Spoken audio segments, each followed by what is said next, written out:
हिंदू सनातन परंपरा के अनुसार घर में रोजाना पूजन करना और भगवान को उनके पसंदीदा भोजन बनाकर लगाना शुभ माना गया है। ऐसा करने से घर परिवार में सुख शांति बनी रहती है, साथ ही भगवान की कृपा पूरे परिवार पर बनी रहती है। वहीं ज्योतिष आचार्य ने लोकल 18 को बताया कि हमें रोजाना अपने घर में पूजन पाठ करके देवी देवता को भोग लगाना और नैवेद्य अर्पित करना जरूरी माना जाता है। पूजन करने के बाद भोग न लगाने पर पूजन अधूरी होती है, लेकिन भोग लगाने के भी कुछ नियम हैं। अगर हम उन नियमों के अनुसार देवी देवता को भोग अर्पित करते हैं तो उस स्वीकार किया जाएगा। साथ ही कुछ मंत्र हैं जिनका भोग लगाते समय जप किया जाए तो भोग जल्द ही स्वीकार होगा। जानिए पूरी विधि। देखिए, जब हम भगवान का पूजन करते हैं, चाहे हम पंचोपचार भगवान का पूजन करें या षोडशोपचार भगवान का पूजन करें या नित्य प्रति हम जो हमारे घर में भगवान का पूजन करते हैं, बड़े भक्ति भाव के साथ हम भगवान का पूजन करते हैं। तो पूजन में भगवान को भोग अर्पित करते हैं, नैवेद्य लगाते हैं, प्रसादी समर्पित करते हैं। तो प्रश्न है कि जो भोग हम भगवान को अर्पित करते हैं उसका क्या करना चाहिए जिससे भगवान की कृपा हमारे ऊपर बनी रहे।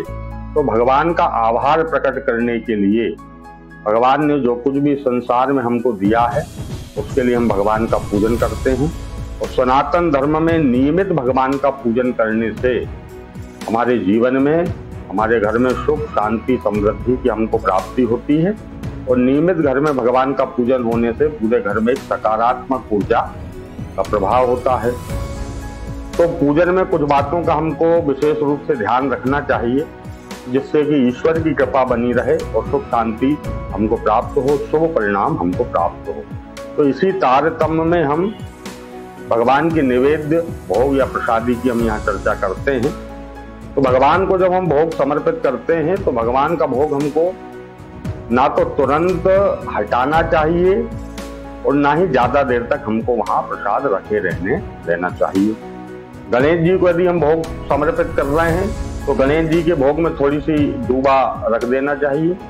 यदि हम शिव जी का पूजन कर रहे हैं तो शिव जी का जो भोग हम समर्पित कर रहे हैं उसमें हमको एक बेलपत्र अवश्य समर्पित करना चाहिए। और इसके अलावा भगवान विष्णु की, भगवान कृष्ण की, भगवान शालिग्राम की, देवी की या अन्य किसी भी देवता का हम पूजन कर रहे हैं तो उस पूजन में जो भी हम नैवेद्य भगवान को समर्पित कर रहे हैं उसमें हमको आवश्यक रूप से तुलसी पत्र को समर्पित करना चाहिए। जब हम भगवान को नैवेद्य समर्पित कर रहे हैं, भोग लगा रहे हैं, तो उस बात का भी हमको ध्यान रखना चाहिए कि नैवेद्य हम सोने के पात्र में, चांदी के बर्तन में, तांबे के, पीतल के बर्तन में या मिट्टी के बर्तन में समर्पित करें। यह उपलब्ध नहीं हो तो पलाश के पत्ते पे या केले के पत्ते पर भी हम भगवान को भोग समर्पित कर सकते हैं। लेकिन हमको प्लास्टिक का, एल्यूमिनियम का, लोहे का और स्टील इत्यादि का उपयोग भगवान को भोग लगाते में नहीं करना चाहिए। तो हम भगवान को जब भोग समर्पित कर रहे हैं, भगवान को हमने भोग समर्पित कर दिया, उसमें दूबा, बेलपत्र या भगवान विष्णु के पूजन में हमने तुलसी समर्पित कर दी। तुलसी समर्पित करने के बाद उस भोग के आसपास जल घुमाना चाहिए। और यदि आप वेद मंत्र का उच्चारण कर सकते हैं तो यजुर्वेद का मंत्र है नाभ्या आसी दंत ऋक्षुगुं शीर्षो जौहु समवर्तता पदव्याम भूमदृशः श्रोत्रा तथा लोकान अकल्पयन्। या फिर पुराणोक्त मंत्र है तुदीय वस्तु गोविंदम तुभ्यमेव समर्पये ग्रहाण सम्मुखो भूत्या प्रसीद परमेश्वरः। इस मंत्र के द्वारा भगवान को भोग समर्पित करें और प्राणाय स्वाहा, अपानाय स्वाहा, व्यानाय स्वाहा, उदानाय स्वाहा, समानाय स्वाहा कहकर के जल घुमाइए।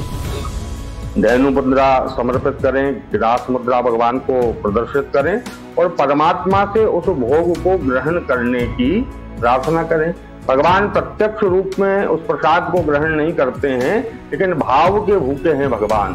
तो जिस श्रद्धा और भक्ति भाव के साथ आप भगवान को भोग समर्पित करेंगे, आपकी उस भक्ति भाव के साथ भगवान उसको जो है अप्रत्यक्ष रूप से प्रसाद को भाव के रूप में भगवान ग्रहण करेंगे। भगवान को आपने भक्ति और भाव के साथ वह प्रसाद समर्पित किया, तत्पश्चात उस प्रसाद को स्वयं ग्रहण करें और अपने इष्ट मित्रों को और अपने अधिक से अधिक लोगों को भगवान का वह प्रसाद हमको देना चाहिए। जितने अधिक लोग उस प्रसाद को प्राप्त करेंगे उतने अधिक लोगों को भगवान की कृपा प्राप्त होगी। इस प्रकार भगवान को हमको भोग लगाना है।